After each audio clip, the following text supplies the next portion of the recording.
అందుకే అధ్యక్ష రాష్ట్రంలో చర్చ కూడా జరగాల్సిన అవసరం ఉంది. ఈరోజు నేను ఒకటే మీ అందరికీ విజ్ఞప్తి చేస్తున్నా. నిన్న మొన్న మనందరం కూడా మాట్లాడుకున్నప్పుడు కొన్ని డిస్కస్ చేశారు. నేను నా రాజకీయ జీవితాల దిశ ఇంతవరకు ఎప్పుడు కూడా హత్యకు మళ్ళీ సమాధానం హత్య అనేది నా ఉద్దేశం కాదు. ఎప్పుడైతే కక్షకు మనం పోతామో అక్కడి నుంచి ఇది రావణాసుడి కష్టమారిగా తయారవుతుంది. నేను ఇక్కడ తప్పు చేసిన వ్యక్తుల్ని ఎట్టి పరిస్థితుల్లో వదిలిపెట్టాం.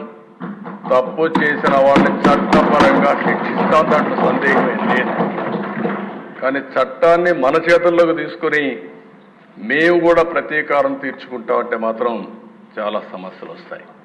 నేను అందుకే ఇక్కడే మెంబర్స్ అందరినీ ఒకటే కోరుతున్నా, రాష్ట్రంలో హింసకు తావులేదు. అయితే అదే సమయంలో నేరగాళ్లకు ఒకే హెచ్చరిక చేస్తున్నా. మొన్నటి వరకు అధికారం అండతో నేరాలు ఘోరాలు చేశారు. ఇక సాగవని గట్టిగా ఈ సభ ద్వారా హెచ్చరిస్తున్నానని చెప్పి కూడా నేను తెలియజేస్తున్నా. రాజకీయ ముసుగులో నేరాలు చేయడం, ఒకప్పుడు తీవ్రవాదుల సమస్య చాలా ఈజీగా పరిష్కారం చేశాం. ముఠా నాయకుల సమస్య నాకు కొద్దిగా ఇబ్బంది కలిగింది.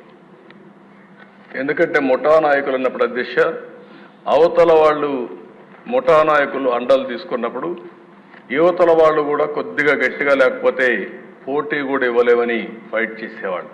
నేను ఒకటే చెప్పాను మా పార్టీ వాళ్ళకి, తప్పదు, మనందరం కూడా ముఠాలు తుదముట్టించాల్సిన అవసరం ఉంది, గట్టిగా ఉంటామని మన పార్టీ వాళ్ళని కూడా నేను అరెస్ట్ చేసి ముఠాల్ని పూర్తిగా రూపుమాపిన చరిత్ర